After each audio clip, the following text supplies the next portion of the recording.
त्रिभुज ट्राइंगल दो तरह से देखा जाता है। पहला, भुजाओं के आधार पर, भुजाओं के आधार पर मतलब side triangle, sides on angle, on triangle. Side के आधार पर त्रिभुजों को बेटा तीन भागों में बांटा गया है। कितने भागों में? तीन भागों में। त्रिभुज क्या होता है मालूम हमें है कि जो भी आकृति तीन भुजाओं से घिरी हो, जो भी आकृति तीन भुजाओं से घिरी आकृति हो, उस आकृति को हम लोग त्रिभुज बोलते हैं, ट्रायंगल बोलते हैं। या हम ऐसे कह सकते हैं जिन आकृति में तीन कोण पाए जाए, या ऐसे बोल सकते हैं जिन आकृतियों में तीन आपका शीर्ष पाए जाए। शीर्ष मतलब कोना, शीर्ष मतलब कोना। ऐसी आकृति जिसमें तीन कटान बिंदु हो, तीन कटान बिंदु हो।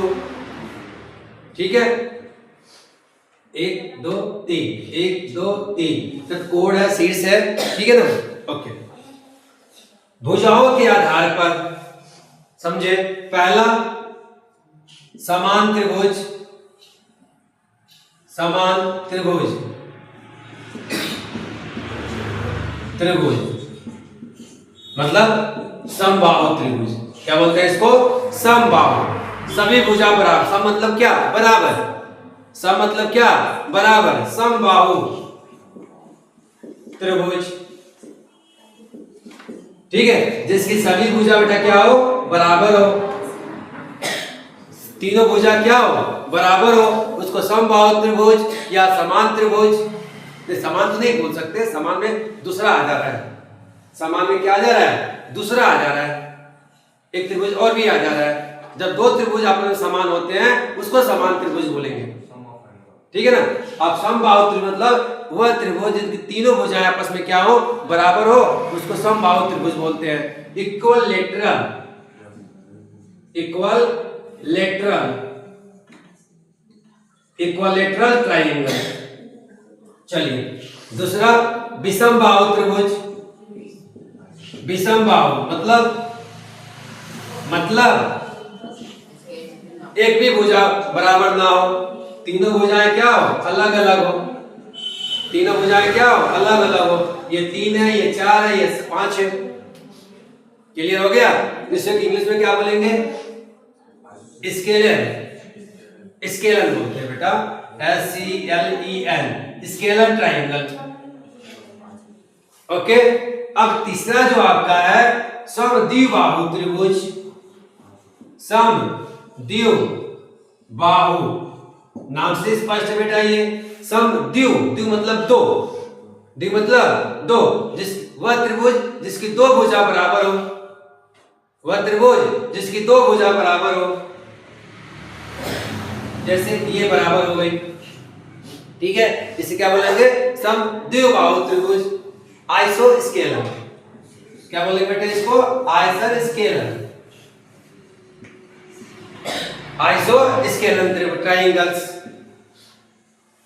क्लियर हो गया?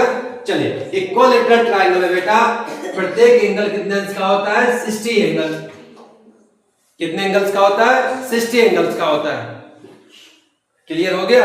चलिए अब चलते हैं हम लोग। टोटल एंगल कितने का बना?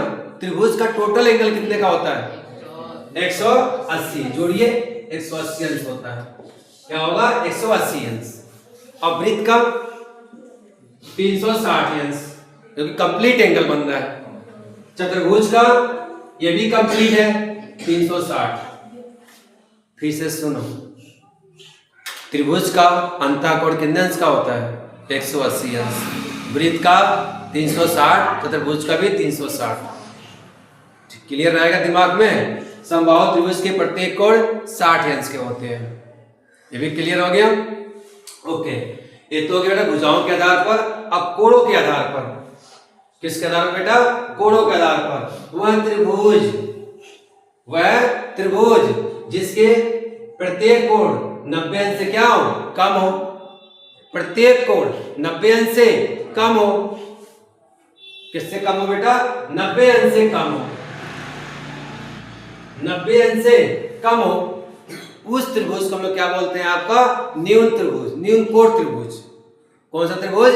न्यून कोण त्रिभुज, इंग्लिश में एक्यूट ट्राइंगल। क्या बोलते हैं बेटा? Acute triangle.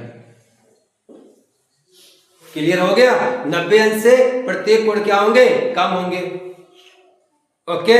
दूसरा, ऐसा त्रिभुज जिसमें एक कोण 90 अंश से अधिक हो, एक कोण 90 अंश से अधिक हो, उसे बोलेंगे अधिक कोण त्रिभुज। अधिक कोण त्रिभुज, ऐसा त्रिभुज बेटा जो एक कोण 90 अंश से अधिक हो, अधिक कोण त्रिभुज, अधिक कोण त्रिभुज, इंग्लिश में obtuse angle, obtuse triangle, obtuse angle triangles. ठीक है ना, जोड़ सकते हैं ऑब्ट्यूज ट्राइंगल, याद रखिएगा। अधिक कोण त्रिभुज। अब आता है समकोण त्रिभुज। आ गया ना अपने टॉपिक पे, समकोण त्रिभुज। ऐसा त्रिभुज, ऐसा त्रिभुज जिसमें एक कोण 90 अंश का हो, एक कोण 90 अंश का हो।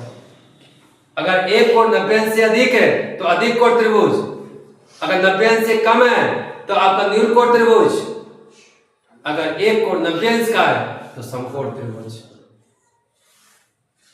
ओके। अब कह रहा है समकोण त्रिभुज में आधार कितना दिया है?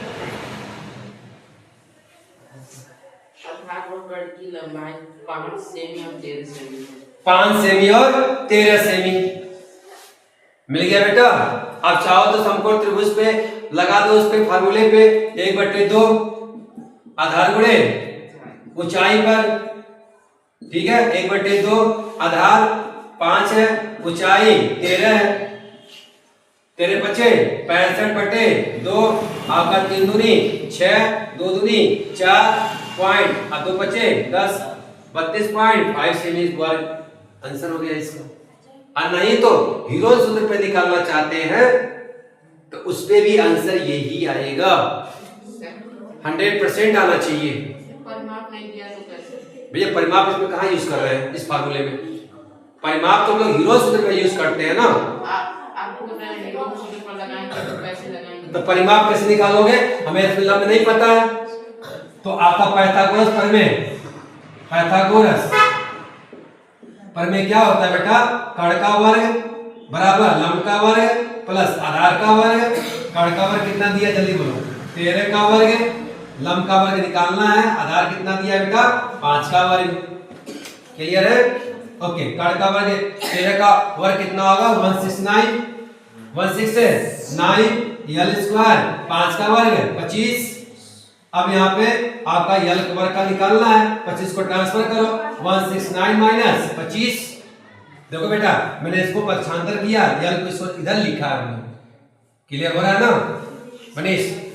ओके। अब माइनस करो, 5 में से 9 में से 5 जा 4, 6 में से 2 जा 2, यहाँ क्या आ गया? 1। फिर से आपका 9 में से 5 जा 4, 6 में से 2 जा 4 और आपका 1। ये किसका आ गया बेटा? यल का वर्ग। अब यल का मान निकालोगे कड़ी में 144, 144 किसका वर्ग होता है? 12 का। कितना आ जाएगा? यल का मान कितना आ गया? 12 आ गया। अब ए बी सी का मान आ गया।